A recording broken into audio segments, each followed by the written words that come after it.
네, 안녕하십니까. 에리바이크의 도피디입니다. 자전거 라이딩을 하시다 보면 예기치 못한 사고들이 많이 발생하는데요. 사람이라든가 차량이라든가 장애물에 의해서 사고가 많이 나곤 합니다. 그렇게 되다 보면 제 자전거가 파손이 될 경우가 있겠죠. 그렇게 되면 이제 저희가 증거 영상이 필요하기 때문에 이제는 자동차뿐만 아니라 자전거에도 블랙박스가 필수입니다. 그래서 오늘 소개해드릴 제품은 투사이클링 DVR80 자전거 블랙박스 리뷰입니다. 해상도 FHD 화질에 60프레임까지 지원을 하고 소니 카메라 센서를 탑재하고 있습니다. 제가 촬영한 영상을 보시면 블랙박스로서 전혀 부족함이 없는 그런 화질을 확인하실 수 있습니다. 굉장히 어두운 환경에서도 이 정도 화질을 보여주고 있고, 밤에 촬영했을 때에도 가까운 차량의 번호를 충분히 식별할 수 있습니다. 낮에는 더 좋은 화질로 더 명확하게 차량 번호를 식별할 수 있었습니다. 그리고 녹화 시간이 되게 중요한데 최장 9시간을 녹화할 수 있고, 용량이 가득 찰 경우에는 자동으로 포맷이 이루어지기 때문에 용량과 시간은 걱정하실 필요가 없습니다. 그리고 갑자기 쏟아지는 비에도 충분한 5등급 방수 기능이 탑재되어 있기 때문에 걱정을 하실 필요가 없습니다. 5등급 방수 기능은 전 방향에서 쏟아지는 물을 방수할 수 있는 등급을 말하고 있습니다. 그러니 웬만한 비에는 끄떡없다고 생각하시면 됩니다. 그리고 무게 또한 90g으로 굉장히 가벼운 편에 속합니다. 후미등과 일체형으로 따로 후미등을 달지 않아도 되는 편리함을 가지고 있습니다. 새로 자전거를 세팅하시는 분은 따로 후미등을 구매하지 않으셔도 되겠죠. 구성품을 한번 살펴보겠습니다. 박스도 있고요. 옆쪽으로 이렇게 열고, 여기 보시면 손잡이가 있습니다. 잡고 빼주시면 이렇게 제품이 나옵니다. 블랙박스 본체고요. 검은색을 여시면 안에 구성품들이 모두 들어있습니다.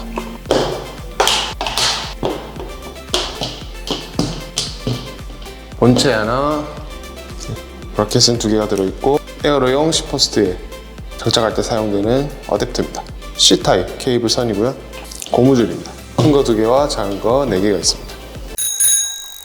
조작법은 간단합니다. 이 버튼 하나로 모든 조작이 가능합니다. SD카드를 삽입한 뒤에 여기 버튼을 한 번만 눌러주시고 2에서 3초 정도 기다려주시면 진동과 함께 녹화가 시작됩니다. 그리고 종료하실 때는 2에서 3초 이상 꾹 눌러주시면 마찬가지로 진동이 울리면서 녹화가 종료됩니다.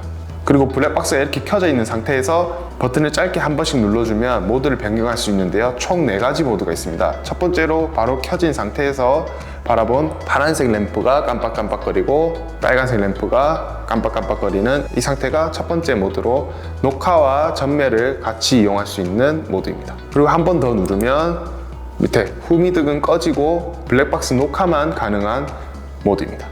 세 번째 모드는 이렇게 후미등이 계속 지속등으로 변경되고 녹화가 진행되는 그런 형태입니다. 그리고 마지막 4번째 모드는 보시면 밑에 후미등은 전멸되고 있지만 위에 파란색 램프는 전멸되고 있지 않습니다. 계속 지속등이 들어오는데요. 이게 굉장히 중요합니다.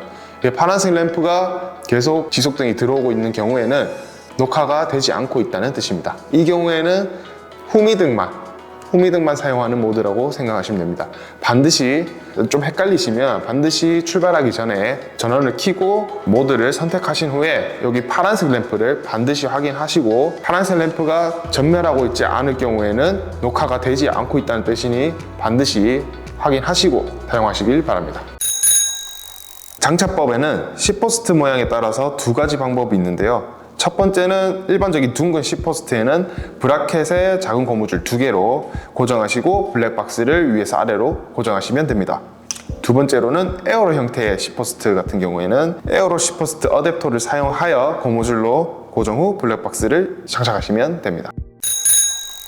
파일은 어떻게 관리하냐? 구성품에 포함된 C타입 케이블을 사용해서 PC로 바로 연결해서 사용하는 방법과 메모리 카드를 따로 뽑아서 카드 리더기를 사용하여 관리를 하는 방법이 있습니다. 블랙박스와 PC를 2가지 방법 중 하나로 연결한 뒤에 세팅이라고 적혀있는 메모장을 열고 날짜, 해상도, 파일 형식 등을 설정합니다. 첫 번째로 시간은 N에서 Y로 변경 후에 현재 시간에 맞게 입력하신 후에 사용하시면 되는데, 직접 연결 시에는 바로 적용이 되는 반면에 메모리 카드를 따로 빼서 설정하신 분들은 블랙박스에 연결을 한 뒤에 적용이 됩니다. 파일 포맷 같은 경우에는 0으로 하시면 TS 형식, MP4 형식은 1로 설정해 주시면 됩니다. 그런데 그냥 TS 형식으로 하시는 걸 추천합니다. 훨씬 안정적이기 때문에 녹화 도중에 뭐 사고가 난다거나 파손이 일어난다거나 아니면 배터리가 다 됐다거나 하는 경우에도 녹화본이 그 시점까지의 녹화가 되어 있기 때문에 TS 방식을 쓰시는 걸 추천드립니다. 화질 같은 경우에는 30프레임과 60프레임이 있는데 기본적으로 30프레임으로 설정이 되어 있습니다. 그런데 개인적으로는 60프레임으로 설정하셔서 나중에 번호판을 식별해야 되는 경우에 부드러운 프레임이 식별하기가 더 좋을 수 있기 때문에 저는 60프레임으로 설정하는 것을 추천드립니다. 30프레임으로 사용하셔도 크게 문제는 없지만 제 개인적인 생각으로는 60프레임이 더 좋다고 생각합니다. 스탬프 같은 경우에는 워터마크와 시간을 화면에 보여주느냐 안 보여주느냐 설정하는 항목입니다. 그냥 보여주는 거로 설정하시면 됩니다.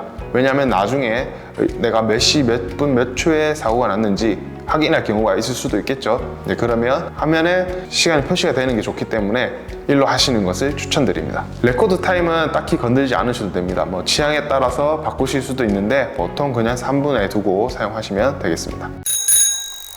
용량이 다 차게 되면 자동으로 포맷하는 기능이 있지만 수동으로 포맷을 하시려면 간단합니다. 자, SD카드를 제품에 넣으신 뒤에 여기 유일하게 하나 있는 버튼을 5초 이상 누르시면 자, 진동이 들어오고요. 진동이 들어오고 조금 기다리시면 여기 램프가 한번 켜졌다가 다시 꺼졌다가 다시 들어옵니다. 자, 이렇게 되면 포맷이 완료되었다는 표시입니다. 그런데 간혹 이렇게 했는데도 불구하고 SD카드가 인식이 안 되는 경우가 간혹가다 있을 수도 있습니다. 그럴 경우에는 아마 이제 고객분께서 메모리 카드를 PC에서 포맷을 하셨다거나 그 외에 오류들로 인해서 안 되는 경우가 있을 수도 있는데요. 네, 그럴 경우에는 투사이클링 홈페이지에 들어가신 후에 로그인을 해줍니다. 로그인을 하고 여기 보드에 보시면 공지사항에 번호 네 번째에 게시물을 보시면 포맷 프로그램과 함께 포맷 방법이 나와 있는 걸 확인하실 수 있습니다. 리더기에 해당 메모리 카드를 장착하고 그 프로그램을 다운받아 가지고 설치를 해줍니다. C 드라이브에 윈도우에 시스템 32 이쪽으로 들어가셔서 여기에다가 다운받으신 파일을 그대로 붙여넣기 해줍니다. 메모리 카드 경로에서 오른쪽을 눌러서 여기 포맷을 클릭해 주시고요. 그 다음에 파일 시스템은 NTFS로 먼저 포맷을 해줍니다. CMD라고 치면 이렇게 명령 프롬프트라고 뜹니다. 여기를 들어가셔서 여기다가 이렇게 작성하신 뒤에 엔터키를 쳐주시면 이렇게 Y 또는 N이 뜨는데 Y라고 바로 쳐주시면 진행이 됩니다. 이렇게 DONE이라고 뜨면 포맷이 완료된 겁니다. 자, 이제 이 메모리 카드를 기기에 다시 장착해서 사용하시면 됩니다. 지금까지 투사이클링 DVR80을 리뷰해 보았습니다. 굉장히 가성비가 좋은 제품입니다. 아쉽게도 연동 가능한 어플리케이션은 없지만 한번 설정을 해놓으면 두 번 다시 건드릴 일은 거의 없기 때문에 개인적으로는 아직 굳이 필요는 없다라고 생각합니다. 저는. 그리고 저희 AD바이크에서 메모리 카드와 함께 구매를 하시면 저희가 시간 세팅이라든지 촬영 검수까지 완벽하게 완료한 후에 안에 메모리 카드를 넣어서 다 세팅을 하고 제품을 보내드리기 때문에 번거롭게 다시 설정을 할 필요가 없이 그냥 바로 사용하시면 됩니다. 지금까지 AD바이크의 도피디였습니다. 감사합니다.